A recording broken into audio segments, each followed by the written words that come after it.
another elevator at ramp number 6. Go down to B1. Yep. This is on the out side of the garage.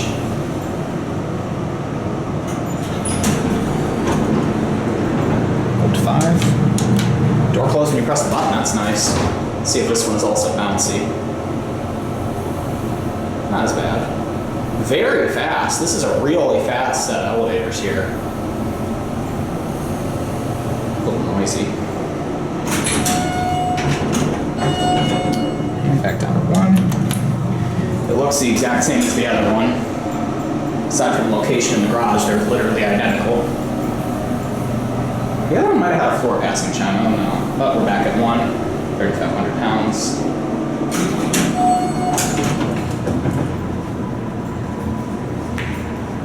Oh, this one, the gate is open to the downstairs.